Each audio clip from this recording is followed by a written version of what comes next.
வீட்டில் இருக்கிற நம்ம பாட்டியை, நம்ம அம்மாவை, நம்ம அக்காவை, நம்ம தங்கச்சியை பற்றின ஒரு தீர்மானம். அதை பற்றி பேசுகிறதுக்கு, அவங்களுக்காக பேசுகிறதுக்கு நம்ம மனசில் இருந்து, நம்ம இதயத்தில் இருந்து பேசுகிறேன். இதுக்கு முன்னாடி இந்த விஜய்க்கு கிடைச்ச இடத்துக்கும், இதுக்கு முன்னாடி இந்த விஜய்க்கு கிடைச்ச இடத்துக்கும், இன்னைக்கு இந்த விஜய்க்கு கிடைச்சிருக்கிற இடத்துக்கும் மிகப்பெரிய காரணமாக இருக்கிறதுல என்னோட பாட்டி, அம்மா, அக்கா, தங்கச்சிங்க தான் மிகப்பெரிய காரணம்ங்கிறத என்னால் மறுக்கவே முடியாது. அந்த நன்றி விசுவாசத்தோட, அப்படி ஒரு உணர்வோடு தான் இப்போ இங்கே நின்று பேசுகிறேன். பெருசாக பணம் இருந்துட்டா ஒரு வீட்டுக்கோ, பெரிய பொருளாதாரம் இருந்துட்டா ஒரு நாட்டுக்கோ பெரிய பேர் வந்துடும்னு சில பேர் நினைக்கலாம். ஆனால் உண்மையாகவே ஒரு வீட்டுக்கோ ஒரு நாட்டுக்கோ எப்போ பெரிய பேர் கிடைக்கும் தெரியுமா? அந்த வீட்டு பெண்கள் தனிப்பட்ட முறையில் சமூகத்தில் உயர்ந்தாதான் பெரிய பேர் ஒட்டுமொத்த சமூகத்துக்கே கிடைக்கும். நம்ம தமிழ்நாட்டு மண்ணில் சங்க காலத்தில் இருந்த அன்னைக்கும் சரி இன்னைக்கும் சரி மிகப்பெரிய அடையாளமாக இருக்கிற பெண் ஆளுமைகள் நிறைய பேர் இருக்காங்க. ஔவையார், காக்கை, பாடினியார்னு சங்க காலத்து ஆளுமைகள், கண்ணகி, மணிமேகலை, குண்டலகேசி, இவங்கெல்லாம் இலக்கியத்தில் நிலைச்சி நிற்கிறவங்க. ஆண்டாள், காரைக்கால் அம்மையார், இவங்கெல்லாம் ஆன்மீகத்திலையும் இலக்கியத்திலையும் உயர்ந்த இடத்துல இருக்கிறவங்க. ராணி வேலு நாச்சியார், குயிலி, அம்புஜம் அம்மாள், ருக்மணி லட்சுமிபதி அம்மாள், டாக்டர் முத்துலட்சுமி ரெட்டி அஞ்சலை அம்மாள், மக்கள் சேவகர் அஞ்சலை அம்மாள்னு நம்ம நாட்டோட விடுதலை போராட்டத்தில் கலந்துக்கிட்டவங்க. நம்ம தமிழ்நாட்டு பெண் ஆளுமைகள் நிறைய பேர் இருக்காங்க.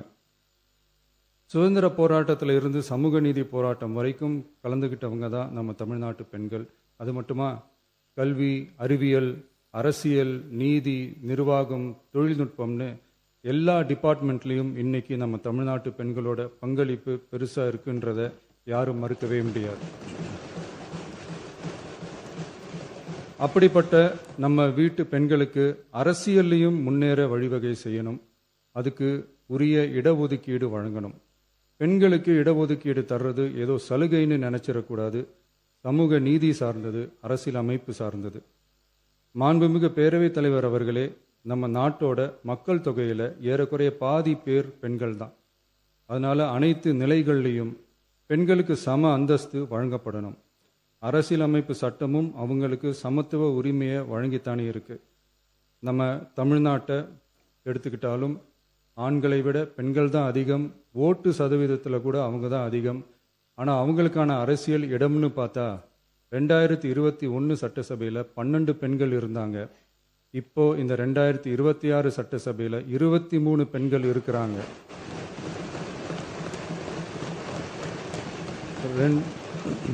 ரெண்டு மடங்கு ஆகி இருக்கு. ஆனாலும் சதவீத கணக்குப்படி பெருசாக உயரலை.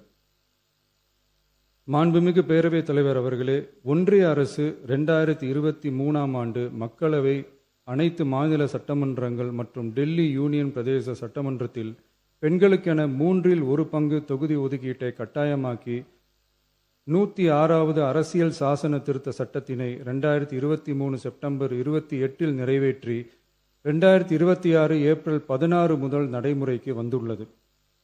இருப்பினும் மேற்படி தொகுதி ஒதுக்கீடானது மக்கள் தொகை கணக்கெடுப்பு மற்றும் அதை தொடர்ந்து நடக்கும் தொகுதி மறுவரையறை பணிகளுக்கு பிறகுதான் முழுமையாக நடைமுறைக்கு வரும் என்று தெரிவிக்கப்பட்டுள்ளது. மேலும் ஒன்றிய அரசு 2026ஆம் ஆண்டு 131வது அரசியல் சாசன திருத்த சட்ட மசோதாவையும் 2026ஆம் ஆண்டு தொகுதி மறுவரையறை சட்ட மசோதாவையும் தாக்கல் செய்து 2026 ஏப்ரல் 17 2/3 உறுப்பினர்களில் ஆதரவு இல்லாமல் மசோதா நிறைவேறவில்லை. அவ்வாறு மக்கள் தொகை கணக்கெடுப்பு மற்றும் தொகுதி மறுசீரமைப்புடன் பெண்களுக்கான தொகுதி ஒதுக்கீட்டை இணைப்பதால் அதனை நடைமுறைப்படுத்த மேலும் பல ஆண்டுகள் காலதாமதம் ஆகலாம்.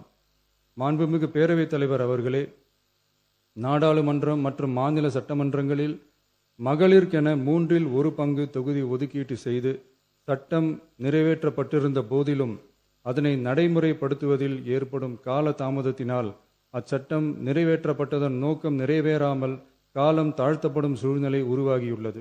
இது பெண்களின் அரசியல் உரிமையை மறுக்கும் செயலாகும். எனவே மகளிருக்கான தொகுதி ஒதுக்கீட்டை மக்கள் தொகை கணக்கெடுப்பு மற்றும் தொகுதி மறுவரையுடன் இணைத்து அதனை ஒத்திவைக்கக்கூடாது. மேற்படி தொகுதி ஒதுக்கீட்டை விரைந்து நடைமுறைப்படுத்துவதற்கு உரிய நடவடிக்கைகள் எடுக்கப்பட வேண்டும் என தமிழ்நாடு அரசு ஒன்றிய அரசை வலியுறுத்துகிறது. மாண்புமிகு பேரவைத் தலைவர் அவர்களே, நம்ம டிவிகே அரசு பெண்களுக்கான அரசியல் அதிகாரம் வழங்குறதுல முன்னோடி மாநில அரசாதான் இருக்கு. 4 பெண் அமைச்சர்கள் இருக்கிறாங்க. பெண்கள் பாதுகாப்புக்கு சிங்கப்பெண் சிறப்பு அதிரடிப்படை இருக்கு. பெண்களுக்கான பாதுகாப்புல, பெண்களுக்கான இம்பார்ட்டன்ஸ்ல டிவிகே அரசு ரொம்ப கவனமாக தான் இருக்கு. இனியும் அப்படிதான் இருக்கும். உள்ளாட்சியில பெண்களுக்கு 50% இடஒதுக்கீடு கொடுத்ததும் இன்னைக்கு ஆயிரக்கணக்கான பெண்கள் மக்கள் பிரதிநிதிகளாக மாறி இருக்காங்க. அவங்களோட தலைமை பண்பும் ப்ரூவ் ஆகி இருக்கு. அதே மாதிரி பெண்களோட வெற்றியை சட்டமன்றத்திலையும் பார்லிமெண்ட்லையும் எக்ஸ்டெண்ட் பண்ண வேண்டிய நேரம் வந்துருச்சு. மாண்புமிகு பேரவைத் தலைவர் அவர்களே, இன்று இந்த பேரவையின் வாயிலாக பெண்களுக்கான 33% இடஒதுக்கீட்டை இனியும் தாமதிக்காமல் நடைமுறைப்படுத்த வேண்டும் என்று ஒன்றிய அரசை வலியுறுத்துகிறோம். இது பெண்களுக்கான சலுகை இல்லை, இது அவர்களுடைய ஜனநாயக உரிமை. இது ஒருவருக்கான வெற்றி அல்ல, இது இந்திய ஜனநாயகத்தின் வெற்றி. ஒரு பெண் அதிகாரம் பெறும்போது ஒரு குடும்பம் உயர்கிறது. ஆயிரக்கணக்கான பெண்கள் அதிகாரம் பெறும்போது ஒரு நாடே உயர்கிறது. மக்கள் தொகை கணக்கெடுப்பு மற்றும் தொகுதி மறுசீரமைப்புடன் பெண்களுக்கான தொகுதி ஒதுக்கீட்டை இணைப்பதால் ஏற்படும் காலதாமதத்தின் காரணமாக பெண்களுக்கான தொகுதி ஒதுக்கீட்டை ஒத்திவைக்க கூடாது என்றும் அதை விரைவாக அமல்படுத்த தகுந்த அரசியலமைப்பு மற்றும் சட்டப்பூர்வ நடவடிக்கைகள் எடுக்கப்பட வேண்டும் என்றும் தமிழ்நாடு அரசு ஒன்றிய அரசை வலியுறுத்துகிறது.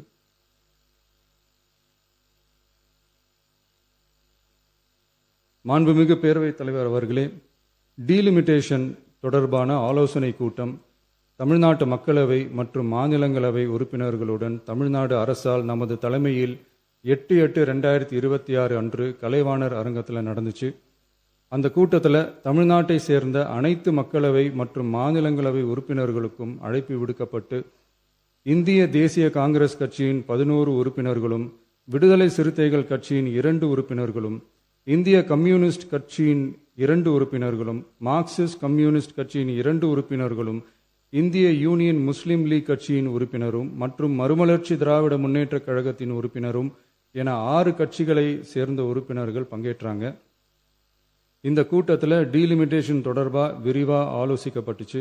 அந்த ஆலோசனையில் டீலிமிட்டேஷனால் தமிழ்நாடு மற்றும் தென் மாநிலங்களுக்கு ஏற்படக்கூடிய பாதிப்புகள் குறித்தும் அதை சரி செய்யறதுக்கான வழிமுறைகள் குறித்தும் விவாதிக்கப்பட்டு இறுதியில் டீலிமிட்டேஷன் தொடர்பாக சட்டமன்றத்தில் ஒரு தீர்மானம் இயற்றலாம்னு முடிவானுச்சு.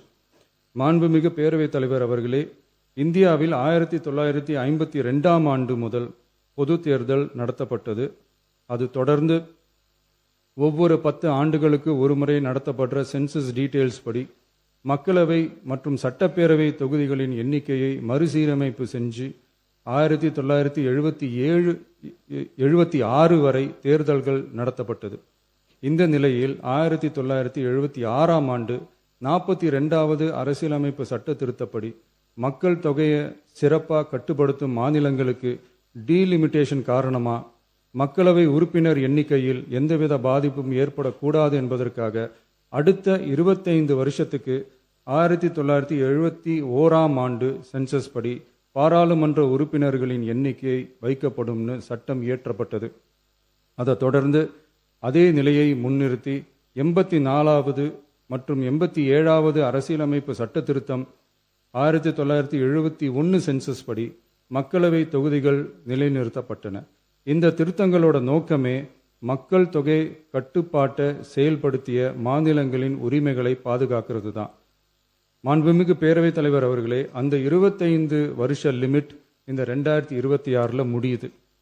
இதை முன்னிட்டு கடந்த 50 வருஷமா இருந்து வந்த டீலிமிட்டேஷன் தடையை அகற்றி 2011 சென்சஸ் அடிப்படையில் மக்களவை மற்றும் சட்டப்பேரவை தொகுதிகளின் எண்ணிக்கையை நிர்ணயிக்க நாடாளுமன்றத்தில் ஒரு மசோதா ஏப்ரல் 2026 அறிமுகப்படுத்தப்பட்டு அந்த மசோதா தோல்வியில் முடிஞ்சது.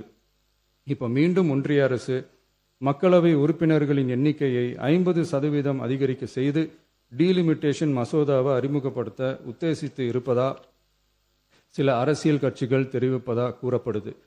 இந்த வரக்கூடிய மசோதா குறித்து 8/8/2026 பாராளுமன்ற உறுப்பினர்களோட நடந்த